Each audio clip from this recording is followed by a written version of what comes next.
Hey y'all, I'm here in my car. I didn't really find a better place to record this, and this video is meant to be more of low-key, so there would be no point of filming it inside. My car is pretty much a good setting, but scratch all that because you don't really care.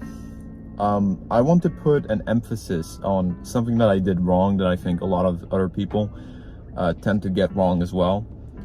I think things like television, mass communication, social media has really helped us spread our messages from one person to another.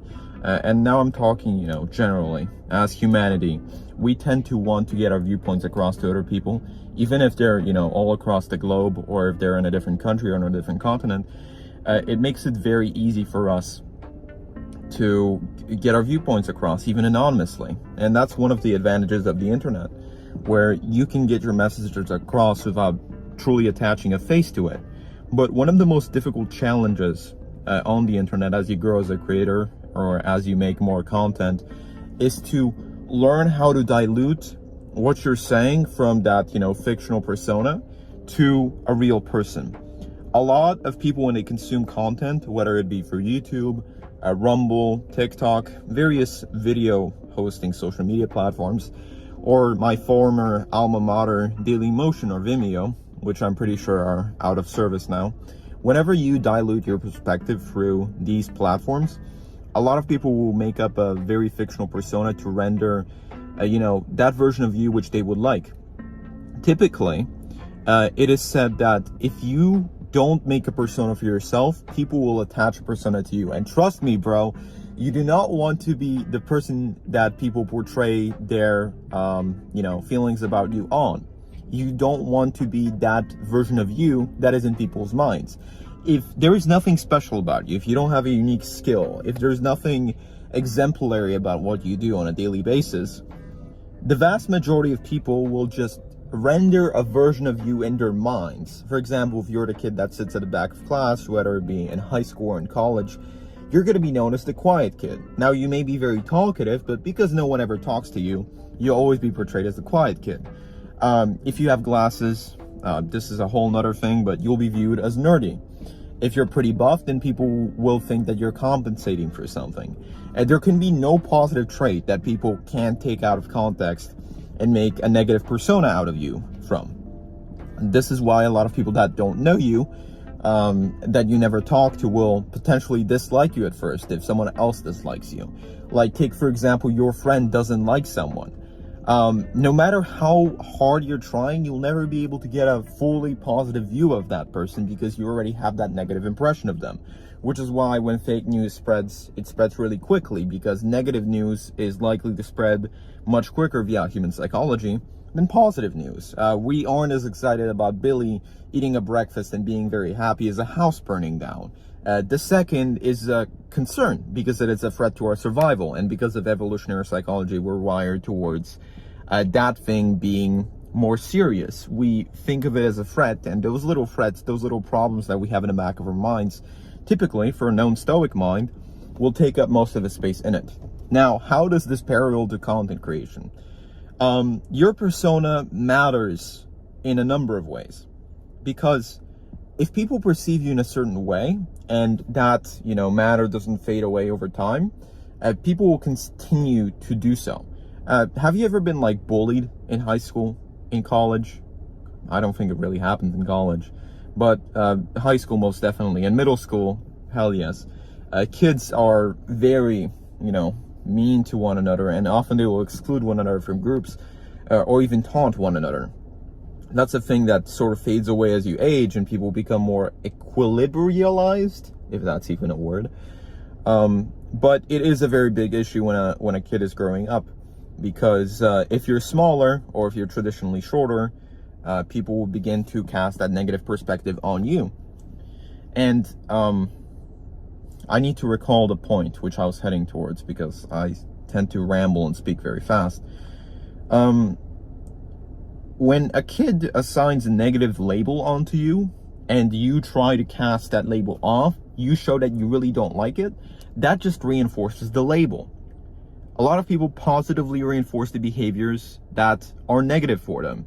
If someone is not replying to them, they will pay more attention to that person. If someone clearly doesn't like them, they will pay more attention towards making that person like them.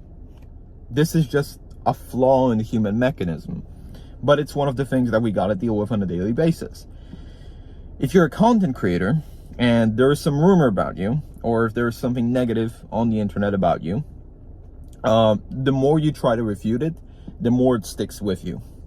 I can parallel these with two pretty notable examples. One is the iDubbbz controversy. iDubbbz is a pretty popular creator with several million subscribers, who was accused of, being sort of a soy boy because his girlfriend made an OnlyFans account, and rather than completely ignoring these claims, he chose to make a full production video about it, refuting all these claims when he clearly had very little platform to stand on, thereby making all of his viewers aware of what had happened, which isn't the path you want to go down on if you're trying to reduce the amount of people that hate your content. And number two would be a Sneeko controversy. Sneeko had an interview that sort of went off the rails. Part of it was taken out of context. He was called a cuck, short for cuckold. And a wide majority of people began making memes about it, and now you can't go to any of those social media platforms without around half of the comments reinforcing that same old meme.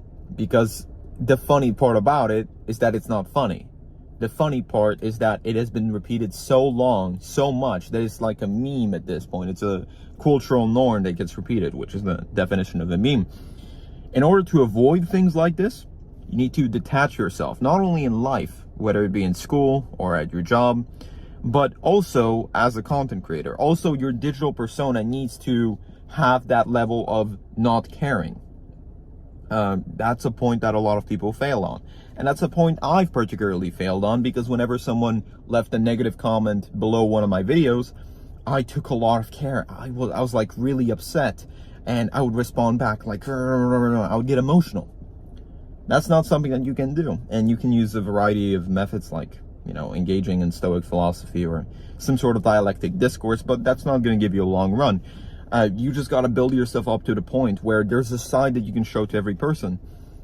You can be really good at music. That can be one thing about you. And then the person who's really good at music will attach themselves to you because they see themselves in you. If you're good at bodybuilding, then the bodybuilder will see themselves in you. You need to stretch yourself to these different venues, especially as a man, so you can be sort of good at everything. That's not something that your teachers tell you. Often people want to stereotype you as a person and put you into one box, but that's not really the way that we've classified people since several centuries ago. And in the tribal hunter-gatherer time, someone may have been, Mason, Smith, woodworker, and a lot of these became last names. Hunter, also a first name. Now it's not really like that, because there's such a huge amount of responsibility that's laid upon men especially, that they have to diversify and try different things. This concept of being the avant-garde human, what is it called? The modern, postmodern man. Postmodern has a really mean connotation to it, but a man that refuses modernity. The Da Vinci man who dabbles a little bit in everything. That concept has slowly faded away, and I think it is part of the digital communicator's duty to take it back. And it is part of your duty to make sure that you are perceived in the most favorable light, as your reputation will oftentimes precede you.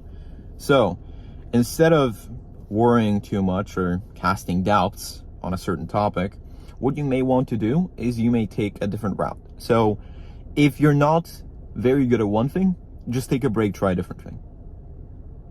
It's as simple as that. You need to tend to your own persona and create it to what you would like to be. Right. Hope that helps. See you, boys.